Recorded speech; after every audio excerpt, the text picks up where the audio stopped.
the fact is we do know the end of our story, of God's story, right? So let's think about the Apostle Paul for a moment. He's kind of another one of those guys, right? He's kind of an Obi-Wan Kenobi or a Doctor Strange. Paul had some pretty intense periods of waiting in his life, right? Remember the letters that he wrote? Most of our New Testament is made up of the letters of Paul, and many of those letters were written from prison or from house arrest, right? Ephesians, Philippians, Colossians, and Philemon, those were all written in prison. Well, Paul was waiting, and he didn't know. He did not even know if he was going to survive this prison sentence. He did not know if he was going to be put to death or released. He did not know the end of his particular story. But he knew the end of a much bigger story. And if you read his letters, they are full of hope. They are full of encouragement. They are full of patience because he wasn't writing about how his story was going to end. He was writing about a truth that was so much bigger than that. So let's look here about what he writes in Philippians because it's pretty amazing. Remember, he's writing this from prison.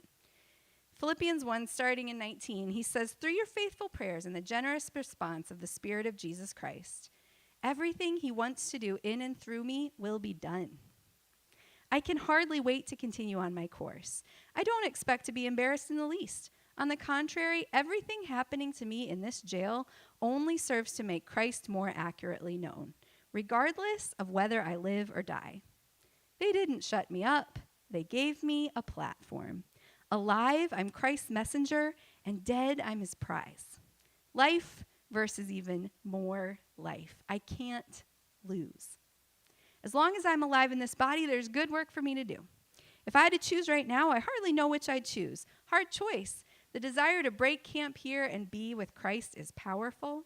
Some days I can think of nothing better, but most days, because of what you're going through, I am sure that it's better for me to stick it out here." And he goes on in this letter, and he talks about prayer and thanksgiving and contentment regardless of circumstances. This was a man who had learned to wait well, right? And who believed that his waiting was for more than just him.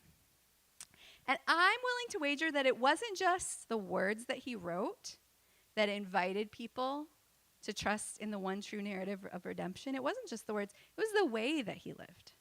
It was his presence. It was his peace in the waiting, in prison, when he might have been sentenced to die.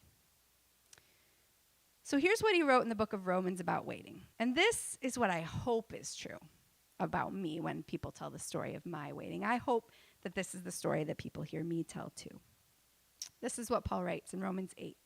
"This resurrection life you receive from God is not a timid, grave-tending life. It's adventurously expectant, greeting God with a childlike, 'What's next, Papa?' God's Spirit touches our spirits and confirms who we really are. We know who he is and we know who we are, father and children. And we know we are going to get what's coming to us, an unbelievable inheritance. We go through exactly what Christ goes through. If we go through the hard times with him, then we're certainly going to go through the good times with him. That's why I don't think there's any comparison between the present hard times and the coming good times. The created world itself can hardly wait for what's coming next. Everything in creation is being more or less held back.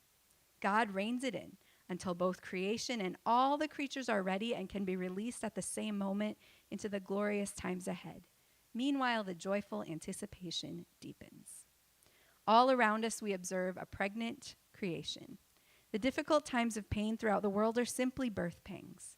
But it's not only around us, it's within us. The Spirit of God is arousing us within. We're also feeling the birth pangs.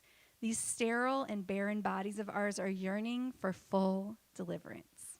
That is why waiting does not diminish us, any more than waiting diminishes a pregnant mother. We are enlarged in the waiting. We, of course, don't see what is enlarging us, but the longer we wait, the larger we become and the more joyful our expectancy. Meanwhile, the moment we get tired in the waiting, God's Spirit is right alongside us, helping us along. If we don't know how or what to pray, it doesn't matter. He does our praying in and for us, making prayer out of our wordless sighs and our aching groans. He knows us far better than we know ourselves, knows our pregnant condition, and keeps us present before God. That's why we can be so sure that every detail in our lives of love for God is worked into something good. This is the adventurously expectant perspective on life. And Paul chooses it again and again and again, even though he goes through so many difficult things. But it's hard to have that adventurously expectant perspective on life when we're waiting for our promotion to happen, waiting for our diagnosis to come, waiting for our hearts to be healed, waiting for our path to become clear. It doesn't always feel like an adventure, right? Sometimes it feels terrible. Sometimes it feels terrible. Sometimes it feels heartbreaking or boring or scary. There are those feelings in the waiting too. And those feelings are okay. God is not telling us to ignore those feelings, right? Paul tells us that when we grow tired in the waiting, the Spirit in us does our praying to God. And he knows our groans and our cries, right? He's not asking us to deny our feelings, but he is asking us to remember that there's a bigger perspective, a different perspective, a bigger story. We've already seen the end of the story, right? So what do people see when they view our waiting? How are we telling the story of the gospel in our waiting? Do the emotions and feelings drive our behaviors? Or do we make our choices based on the truth that we know about the end of the story, right? Like Dr. Strange, all the possible outcomes have been seen, and there is one true narrative. There is one true narrative of redemption, and it's this one. It's the one where we trust our Creator and honor him and serve him. So, there are many stories of waiting in the scriptures. We've studied several of them in this series, okay? But let's just think for a minute about a few of the characters that we can look at in our Bibles and see, yeah, they went through a really hard period of waiting, probably harder than the one that I'm going through right now. There are a lot of them. We could talk about Abraham, who waited 25 years to have the son God promised him. We could talk about Joseph, we did last week, who waited 13 years for the visions God gave him to come to pass. We could talk about Hannah, who prayed and prayed and prayed and waited for God to give her a son. We could talk about Job, who endured the loss of everything he had and everyone he loved and waited for God to restore him. We could talk about Jacob, waiting 14 years to be married to his love, Rachel. We could talk about David, waiting 15 years to be king. I could go on. There's a lot of these stories of waiting in our Bibles, right? And in all of these stories, the reason they're in our Bible, the reason we've remembered them all these years is because they bear witness to the gospel, because they remind us of the faithfulness of God and of the story of redemption, okay? Now, if you don't hear anything else I said today, hear this part, okay? Did they wait perfectly? These people in our Bible, did they wait perfectly? No, they didn't. They didn't. There was some reckless waiting involved in some of those stories. There was some passive waiting involved in some of those stories. There was some worry. There was some pain. There was some fear. There was some heartbreak. There was some crying out to God. They were not the perfect picture of waiting, okay? But they didn't give up hope that God would come through for them. That's what they didn't do, right? They struggled because they are human, but they did not give up their faith. And what I'm coming to learn is that the witness to the gospel in these stories and in our stories is much less about our perfect waiting and much more about the faithfulness of our God. That's the witness of the gospel, right? So I sat down to write this message earlier this week, and I was facing a struggle myself. I wanted to write about waiting as a witness, and I wanted to talk about our lives and our choices in our waiting, pointing to the story of the gospel. But I didn't want to teach something that I couldn't fully feel like was true in my life. And I didn't want to stand up here and talk about waiting well when I felt like, oh, there are some things that I'm not doing very well. I feel worried. I feel reckless. I feel passive, whatever the things that I felt all at the same time. And I was struggling, like, can I even teach this? I think I'm in a season of waiting in my life. I think I feel all the angst and the heartbreak and all the things that our friends in the scriptures felt, right? And while I hope the decisions that I make and the actions that I take in a season of waiting are based on my trust in the one true narrative of redemption rather than my feelings, I know that not always my choices are from that place, right? Sometimes I'm human and I struggle. But this is the beautiful truth we can take away today. I am not the author of the gospel. I am not the agent of my own redemption, right? And when people look at my stories of waiting, I don't need them to see me perfectly waiting. I want them to see the faithfulness of God. And that's about him, not about me, right? I hope they see God's patience with me.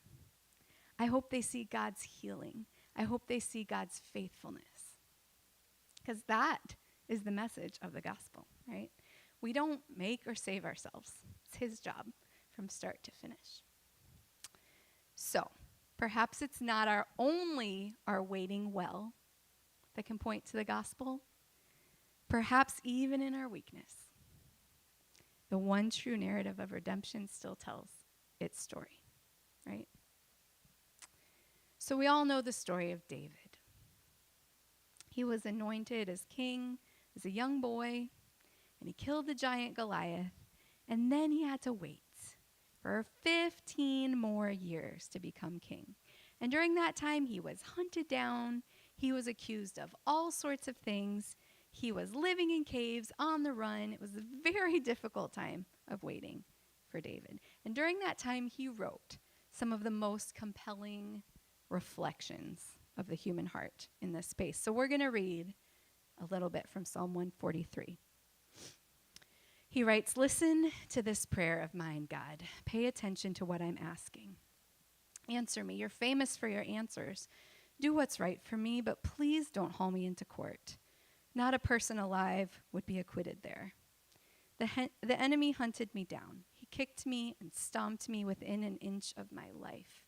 He put me in a black hole, buried me like a corpse in that dungeon. I sat there in despair, my spirit draining away, my heart heavy like lead. I remembered the old days. I went over all you've done, pondered the ways you've worked, stretched out my hands to you, as thirsty for you as a desert thirsty for rain. Hurry with your answer, God. I'm nearly at the end of my rope. Don't turn away. Don't ignore me. That would be certain death. But if you wake me every morning and with the sound of your loving voice, I'll go to sleep each night trusting in you. Point out the road I must travel. I'm all ears, all eyes before you, God. Save me from my enemies. You're my only hope. Teach me how to live to please you because you're my God.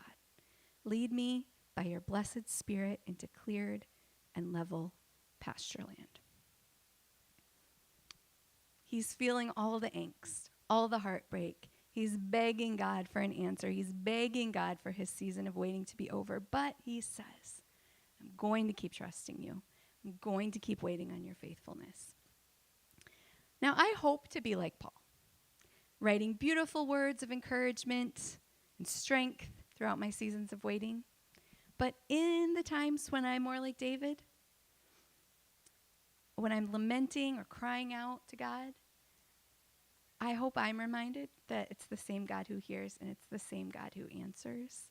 And the praise and the petition all sound the same to him. And it's about our trust, right? Because he is faithful. The stories of those who choose to trust and worship him will bear witness to the gospel, no matter the outcome of those stories. They will bear witness to the one true narrative of redemption. So, I remember one of the most impactful stories of someone bearing witness to the gospel in their waiting that ever happened to me. Excuse me if I get emotional. This is a emotional story to tell. But I was about 13 years old, and my sister Kim had come to visit our family in Florida. We had moved here recently, and she was visiting from Oregon, and she was in the midst of a season of waiting. And it was a season harder than you can even imagine. I didn't even know how hard it was at the time. I knew it was hard because I knew her husband had died as she tried to save his life from a freak virus. I knew that she had a baby girl that she was raising on her own. And I knew that she was in a season of many difficult things happening in her life, even beyond those things, as if that wasn't hard enough. And she was in this excruciating season of waiting, and she came to Florida to rest and to heal and to wait. And I have a very vivid memory. It's one of those memories that stick with you forever because it changes you. And we were driving in the car together one day, and I was playing her songs that I liked, which was probably Sandy Patty or Point of Grace or something like that, Kathy Tricoli. I was playing her these songs. And she got out a cassette tape. And so she wanted to play me one of the songs that she liked to listen to. And it was a song by Pam Thumb. And I'm going to read just a few of the lyrics of this song. It's called In the Middle of It All. These are the lyrics. You say you lost your hope. What's the point of going on at all? At the end of your rope, you just want to let go and fall. Because this complicated life gets too hard to understand. The pain is like a knife destroying all your plans. You're spinning into nowhere and losing all control. And there's just too many scars on your body and your soul. But in the middle of it all, in the middle of the darkest night, lift your head and tell your heart to walk by faith and not by sight. In the middle of it all, there's a loving God that's holding out his hand. If you reach for him, he'll catch you when you fall. In the middle of it all. And I remember that day sitting in that car, just crying with my sister. And I didn't know all of her pain, and I couldn't even imagine the pain that I did know. And we didn't talk about it because the emotion was too strong to talk about. But as we waited in that moment with that music, the Spirit brought comfort. And I knew she was hurting, and she didn't have grand exclamations like Paul to offer in praise to God or to say, how well she was in this moment. She didn't have that. But she had this song. And in that moment, she chose to walk by faith. And she chose to trust a God she could have cursed. And she chose to reach for the loving God who would catch her. And she chose to wait for her healing, however long that would take. And I can't tell you how many times in my life I have remembered that moment. And she witnessed to me, not in eloquent words, just in the choice to listen to this song. Because that's all she could do. But it was enough for me to see her faith and want that faith for myself. And I think that's no more beautiful way could you point to the gospel. So the band can come up, and we're going to sing a song. We're going to sing a song about Jireh, about being content in all circumstances. And we're going to remember that the gospel story is the one true narrative of redemption now and always. And our whole lives are lived in the waiting for the culmination of all that is promised, right? Our whole lives. We're not just living in these seasons of waiting for the next thing to go our way. I mean, sure we are. But really, the bigger story is that our whole lives are lived waiting